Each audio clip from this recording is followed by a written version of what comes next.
Hi everyone, welcome to this episode of Labours of Sport Coaching with myself, Mark Carroll. In today's episode, I am going to turn my attention back, actually, to a conversation I started quite recently around information fallacy when it comes to coach behaviour change. One of the points that I made within that argument that I'm starting to build is that we shouldn't see certain commercialised or products or even rhetoric around that focuses very internally on descriptive analytics to do with what we do as a coach, often sometimes for a scientific enterprise, that we shouldn't see them as the holy grail, and we shouldn't see them as, the silver bullet that allows us to really take a practice to the next level because it has ability. I want to kind of just deepen the thought around that a little bit more, I think, for the purpose of communicating not just to coaches, but also I think coach developers. And that obviously is a bit of an umbrella term nowadays. That could mean an NGB, coach tutor, or it could be a coach researcher who works with coaches and is part of their job.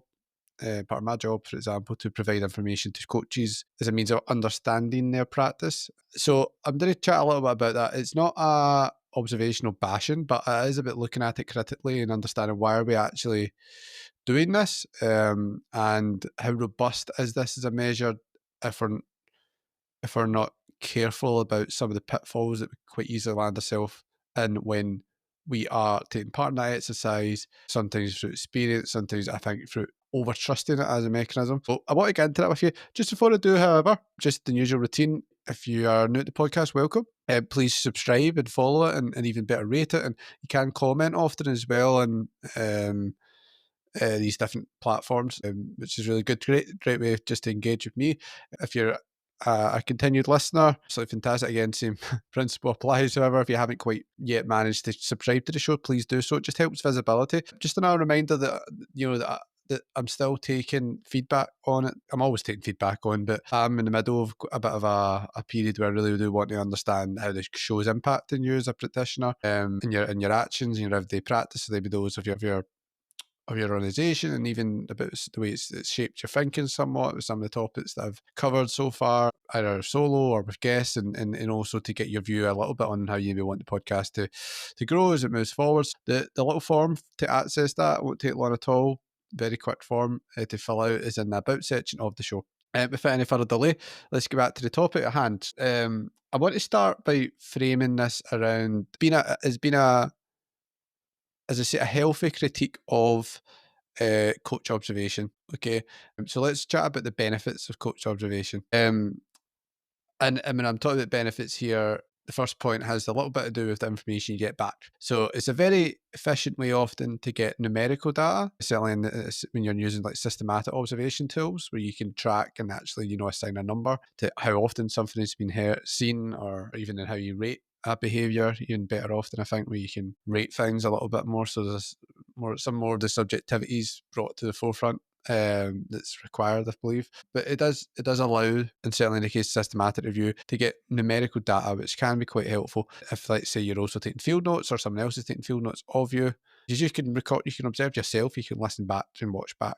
If you record yourself, you can watch it back and undertake that observation. But field notes are very helpful. I think where they take over a little bit from systematic observation is that you're not just going to have a tracking of the behaviour that occurred, but response to behaviour, maybe of the athletes around you, if that matters, and how much is a particular interjection by a coach impacted or is perceived to impact the tempo of a session, or the reaction of an athlete to the coach and their relationships. And again, from what can be discerned by the naked eye, which I think is fairly limited, but what is overtly clear, that the field notes can allow for that, and as can systematic note taking as well. So it offers information, and information is valuable when it's used correctly, and we'll return to that. So it does offer an impetus for change if it's getting used in that light. It does offer something that can be useful for it if used correctly. So also, and you often see this more within coaching research, as a means of ascertaining the improvements within behaviours, so maybe pre to post intervention.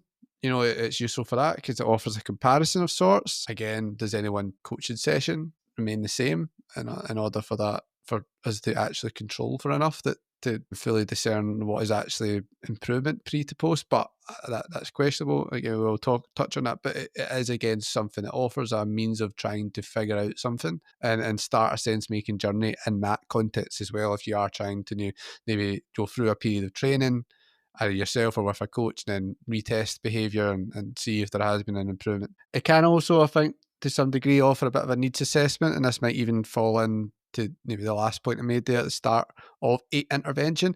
Now, a needs assessment, as far as maybe like, one of the most humbling experiences you can go through as a coach often is recording yourself, and I think to make the most of that experience, you should reflect back on something, and I think it's often better to reflect through a focused lens than maybe to just organically assess things. It's a bit rough and not necessarily got that specificity that I think leads itself to concentrated behaviour. But the exercise in itself as a needs assessment is rough because we don't always necessarily know what we need to do through a lens that I say is in itself an exercise, an instrument that in itself is limited in what it can tell us what we need to do. In the conversation, we'll return to this point. So, but I just want to put it there. But where it can be useful, I think, is when you've learnt, as a needs assessment, is where you've learnt enough about yourself already, maybe as part of an iterative process of moving back and forward of observation and some personal work and those sorts of things for you to then to really appreciate what you do need to see more of from really knowing what you're looking at, and from maybe perhaps if you're working within a team and being observed, for them to really know what they're looking at and to know that through building a relationship with you and others that are in that space, the athletes included. So again, there's an asterisk attached to that, but nonetheless, absolutely, when using the correct way, it could be used for that purpose. Also, there's just a psychological benefit and a sense of validation that can come from seeing numbers go up in a certain feature of your behavior that you would like. You know that that's there's nothing wrong with that, even when maybe it's not the be all and end all, and maybe you need to be careful, and it's not. There is a risk sometimes of falling into a false sense of competency when you do see increases in numerical things, which are vulnerable to just targeting tit bots type behavior, where we're just doing enough of something so that we could see more of it, and it offers a sense of advantage. But look, let's take the cynical hat off for a moment. It is very rewarding sometimes to see improvements in behaviours and an observation tool, whether it be numerical or through field notes observation. This can be really helpful and really affirming for what you're trying to get and do as a coach. And that sometimes these mental skills are really important for our confidence as coaches and our sense of competence. So we can't take that away. That really does matter. There is real reasons for this that go across both the academic enterprise and exercise, I suppose, where we're looking at things empirically and we want to try and maybe understand more about constructs or whatever, or more about behaviour, or even the lay coach who is, the everyday coach that's just wants to get better and understand himself more, and or know what they're doing more, let's say, as a starting point. And observation are really good, so they have that element to them. So we've kicked that off there with looking at the benefits of it. Now, I'm going to hopefully now explain why for each of the benefits I'm often tempted to keep going back in a loop and say, well, actually, so I don't sound like a grump. The issues for me around Cope's observation, where it often goes wrong, is that there's two parts to this. We're reducing their use to be isolated tools too often, and just getting information for the sake of information is it really achieving much outside of that? So, and it's often what sometimes it feels like we feel that has to be the first thing we do as well, and it doesn't necessarily, because we need to actually understand what we want to see and what we know is true before we then start to use tools that help us monitor and assess how aligned we are to those truths. So I don't necessarily think that the observational tools have to come first, and I certainly don't think that they are enough in themselves to really bring about a sustainable long-term growth for a coach. So And that's why I'm skeptical often about just the commercialization of coaches, where they're being sold to us as this really, exciting, important thing so that we can continue to build more analytics of ourselves, or that we do this to other people, or that as academics that we have an obsession sometimes about monitoring behaviour, and our studies are always about monitoring behaviour. So there's that sense it just isn't enough in isolation. It has to lead to something. It has to be used as part of a wider exercise. And then are we actually measuring what we think we're measuring? And this is sort of where the scientific endeavour and the scientific view of coaching butts head with the relational reality of coaching, because science is reductive in a lot of ways.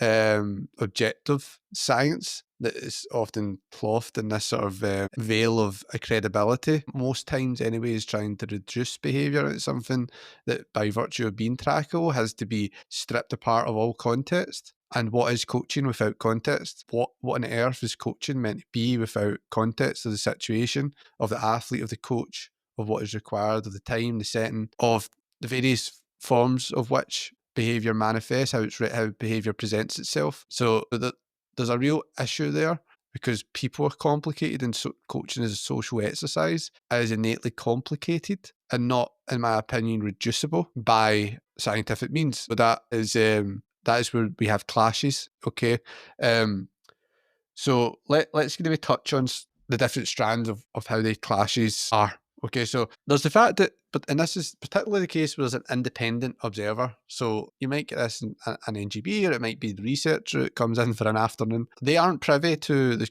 coach-athlete relationship. Only people that are often privy to the coach-athlete relationship, unless they decide to allow other people inside of that relationship, is the coach and athlete. And that's really important, because if I observe a coach, and I do it all the time, and if I don't then ask the coach why they done what they done, I'm not able to decipher the intention behind the behaviour, suitability within the context of not just the situation, but the relationship with the athlete. Most observers haven't been with coaches and their athletes for as long as the coach and athlete have been with each other, where they'd come to know one another and understand what to expect of one another and understand what each other requires. And you can probably already start to understand that what an athlete requires isn't going to be universal, and it certainly isn't going to be represented within a tidy forum, or preconceived notion of what should be done. So straight off the bat, I think there's a need to consider that we just aren't privy to the information that's most vital in order to ascertain what is actually going on. And that's where information can be accessed, but it takes getting to know the coach, and it takes an intellectual humility to understand that you can only ever go into a conversation with a coach off the back of an observation with half a judgment for that reason. So that's something that we'll continue to kind of build on that. There's also a bit of a warped sense of validity and reliability in the sort of universal representation of coaching constructs. So what I mean by that, and I'll stick with my own area here, where I study the coach created motivational environment. If you look at like autonomy, for example, or structure, or interpersonal involvement, we have an idea of what they're meant to mean in principle come after those behaviours occur, in whatever form they occur. So far as like an athlete feeling in control of their behaviour, often would be seen as representative of autonomy. But we don't actually know, because the situational nature of coaching is such, we don't actually know what autonomy can look like in all its in all its the multitude of variants that autonomy can manifest in the context of coaching occurring. We don't really, there's so many that it's very difficult to actually put them on paper in a way that could be tracked, because what often makes a behaviour isn't just the physical presentation of it by the coach, but also how it's actually phenomenologically experienced by the athlete. Like, it's like experience always trumps intention, as I say.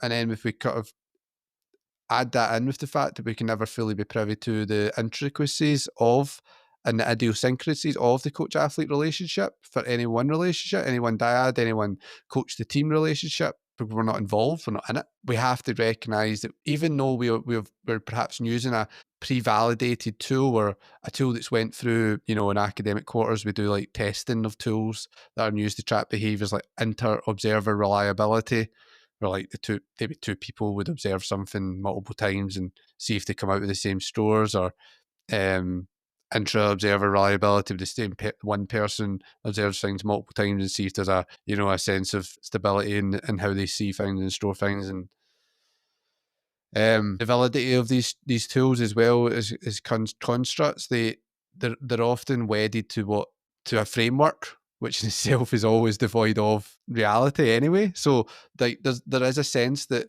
pre-validated tools that have undergone scientific rigor are reliable and valid of something that is in itself not naturalistically transferable to the lived reality of coaching anyway. So there's a bit of a paradox there. We also need to actually be mindful as well that human bias plays a role in how tools are constructed. So for the same reason as I say that we know behaviours manifest in very unique ways, and that they change and they mould to situations, and they aren't always perceptible, and you can have hidden autonomy, you can have hidden control, you can have hidden structure, you can have hidden things that are occurring, but any notion of what is happening is still made by a person, a human, who has a biography, who has bias, who has prejudice towards one thing and a liking for another mode of acting, and has a knowledge of things that naturally have a limit as well. And in order to create something that can be generalized to a broad audience, you have to either one strip it no not either, but you have to one strip it back so much that it stops really looking like anything that is real in coaching. But two, you're essentially giving your interpretation still of phenomena, and therefore like it's not actually objective. That's okay. It's just a paradox. That's just a tension we have to be aware of. But I don't think that gets appreciated enough. So there's some fallibility even within the way the constructs of a lot of observational tools, that I just think it's important to think about. There's also the fact that, and this is maybe just another point around how we judge behaviour. Situations matter. So I've given one example of the situation of, well, I've given an example of the relational intimacy of a coach and their athletes, and how what they do for different reasons that aren't always easily explained or easily observed. But also there's the fact that coach behaviours change even across periods of time, and what is sufficient in one situation isn't for another.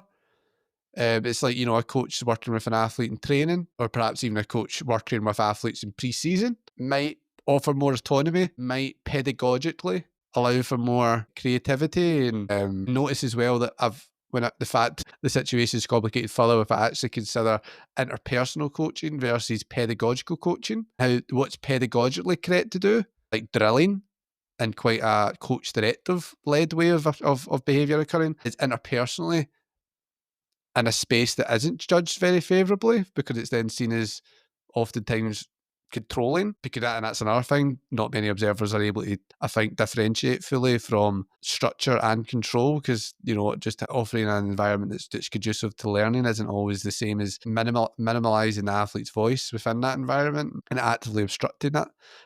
But yeah, so that whereas in mid-season, let's say, let's stick with the target of looking at stages of season. Mid-season, maybe we aren't exploring movement, and we aren't trying to be creative and pedagogically and interpersonally. It's about drilling, and it's about routine, and it's about, or we're in the middle of competition, and it's about direction, and the coach needs to act in a certain way, and there's emotional climate being understood within that as well, of what the relationship requires at any one time. And so behaviours change. Basically what I'm saying is behaviours change across time, and what's realistically in the real world is good behaviour in time A isn't necessarily always going to be good behaviour in time B, whereas the theoretical framework often would assume that we need to always act this way, in A and B, and that can lead us into a rabbit hole of critiquing behaviour that shouldn't be critiqued because it's not been fully understood. And again, that can't be appreciated through an observation tool alone.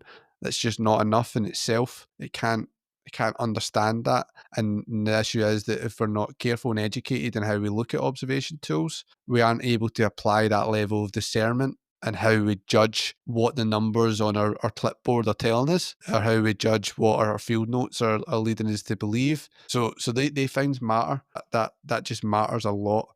And also, and often as well, I think we're encouraged quite a lot by science, and importantly so insofar as paying attention to coach behaviour. Oftentimes, coach observations and journal articles, for example, they are caught at any one time, and it's often not longitudinal. It's a cliche to say, but we need more longitudinal research in coaching. But longitudinal research in coaching is difficult because it's resource heavy. It doesn't, I don't think, fit the culture of parachuting in as a researcher and getting your data in and getting out. So we don't see it a lot. In order for us to start to actually track behaviour and measure, well, we're seeing an increase here of behaviour A, but it's coming at this time of the season, and there's reasons behind this, and and there's just more that has to be done there. And basically, what we're saying, if we can at least trust my opinion here, in that coaching is complicated. The idea of measuring complicated activity at one time or for a short block of time is, you're onto plums in terms of how that's really going to help you understand someone else's practice or understand your own practice if you only step into that space at any one time. So those things do matter. I mean, culture, we haven't even thought about culture. I mean, certainly within self-determination theory, it's seen as culturally, there's a relativism to it about how the way behaviours are presented across cultures. There seems to be more evidence to point that there is universal importance to the three psychological needs, but the strength of certain needs and the way that people think of them will perhaps change from Western culture to Eastern culture, maybe from cultures that we see as more individualistic, that maybe like praise individuality more and look towards freedom and self-expression more, how that manifests in the way we observe coach behaviour. And so what's seen as a bad session versus a good session is entirely different to obviously how a culture that's more collectivist and is more seen about how we orientate everyone towards a specific aim, and through transactional relationships often, therefore, and more coach-led practice. They're looking at things through a cultural lens that equates to very different realities in the way that these constructs are viewed. If so that in itself is just another thing that problematizes the idea of observation. So I'm just saying this to just make us recognise there's complexity here in the way that these things are looked at. Also, we need to consider that frequency isn't always as important as potency. So if I'm a coach and I know there's these behaviours that I want to track, oftentimes there's an assumption the best way to do it is that we just monitor how often the behaviour occurs, and it's about, and we tally them up, and we look descriptively at them, and and we average things out, and that's going to tell us what our environment is. If I coached a session tonight and there were 10 autonomy supportive behaviours to 3 or 4 relatedness supportive behaviours, but one of those relatedness supportive behaviours was so heartfelt and so impactful for the athlete, its potency, its strength was so powerful. What that experience is encapsulated by, is it going to be necessarily the weaker but more frequent autonomous supportive behaviours? Now, sometimes frequency is also deterministic of potency. So sometimes an overriding, that there's obviously exceptions. There's an overriding amount of a behaviour can come through very well, and that is the highest strength of the environment. But what I'm saying is, it's like moments matter in coaching, and this is where the human side of it, the relational reality of coaching, again butts heads with something that's scientific, something that's maybe wouldn't, not in the sense that the people who make an observational tool are not looking at things humanistically. Of course they are, but the fact of having a tool which just looks to track and reduce, again, the idea of what is meaningful, it's not captured. It can't be captured by these tools, and how that could lead you down a wrong path of how you then, what information you take away from experiences that seem to be relying on these tools for knowledge. That's another thing that we need to consider. I mean, another thing about potency and how that works as well is that there's a net gain of behaviours. So if I look at the coach creating motivational environment, we know that autonomy interacts with competency. Latentness interacts with autonomy, and it's very difficult to track the interaction of behaviours through any sort of tool that's almost orientated to work fast, and to offer definitive metrics, because these are the spaces in between that, again, as either It is difficult to spot or track in a way that's efficient to the point where it almost becomes exercise just about tracking for the sake of getting better at tracking rather than understanding. If you get so caught up in someone who's morphing some sort of autonomy supported behaviour with relatedness to the point it becomes about how you can track it rather than what it means, that's not really a useful use of your time and energy. But likewise, there's the hidden aspect of how an autonomous sport behaviour impacts sense of relatedness or vice versa, or, so on and so forth, that again you aren't privy to in the relationship. And again, just your job's doubly hard as the observer or as the coach who's, again, to remember coaches to listen to this who want to observe themselves and listen back to themselves or watch themselves. And I'm just saying this is all about this is what you then need to reflect through and work through as well. So this is the varying elements of the task. But that is something that we need to account for. Um, the one thing as well, I think, and I experienced this myself, social desirability is something, and this is something that most people that are involved in research know a lot about, just because it often comes up, particularly when there's an independent observer watching another coach. Coaches feel uptight because they're being watched and it's strange, so they all of a sudden start to do behaviours that they ordinarily wouldn't do. So there's a period of breaking in that has to be had where a researcher stays and watches a coach for a while so the coach becomes comfortable with them, and we can start to see the real through the performative actions that are probably occurring not just because we're there as a person, but because we're there with the clipboard and there's a view of what we see as being behaviours that are good and behaviours that are bad. So we get this bots ticking way of behaving that isn't great. It's not genuine, but those things are happening. And even when I've recording myself coaching, knowing that someone is going to assess it, when I've done coaching badges and I've had to send it away and there's a tutor that's assessing it, I know myself that I'm behaving in a way that's not exactly genuine, but that's because I've got a reference point for what observer's looking for, which again isn't a bad thing, but it's just understanding there is errors that do occur then in how I'm being judged or how someone else is being judged, based the fact of the social desirability effect happening and through the fact of a reference point that seems to be very black and white, orientating our actions in an exercise that is innately grey. So like that is something that we have to think about. So what's the point of this? It's not to trip people up. It's not to make everyone think, oh, what do we do? There's another thing that's the difficulties in it. But it's going back to, well, how can we get the practical uses of observational tools and the benefits that they do bring? How do we get that while mitigating against some of its drawbacks that I've hopefully been able to not ramble too much on, but maybe offer a bit of a voice towards. How do we get all the good stuff while minimising and mitigating against some of the errors that could pop up when we're using Cope's observations? Well, and this sort of points back to the last episode where I kind of was going on this tirade about the information fallacy, is that the observation alone and knowing what you do, it's seen as it's not an end point, it's the start point. So let's use coach observation tools as prompts for really understanding behavior, is the start of a conversation either that we have with ourselves or with others, for really understanding and really getting to know what is occurring through introspection, if it's in yourself, through conversation, through understanding what we actually try to do here. How does that fit in with the context of the situation, the setting, the time? How am I making an environment here that is empowering you to actually be yourself? What are the goalposts that we're setting here? How is that influencing you? How can I, as the observer, be reflexive to consider my own bias and how I'm looking to confirm things in others' behaviour rather than explore what others do? We can use that. We can use observations as prompts, and we also need to use observations iteratively, where we move back and forward between them and engage in these more deeper exercises about understanding ourselves or others alongside it. It can't be used in isolation. So that is the crux of what I was alluding to in the last episode, and I just wanted to deepen our thoughts there, and really curious to know people's thoughts on this as well. It's not certainly isn't to criticise the hard work that people put into making observational tools or the hard work they put into improving themselves through the use of them. Brilliant. It's just we need to think critically about what we're doing as well and some of the issues with everything that we do, so that we can just be aware and act more intentionally as a result. So hopefully that's been interesting, guys, to you, and helpful, and I will see you next time.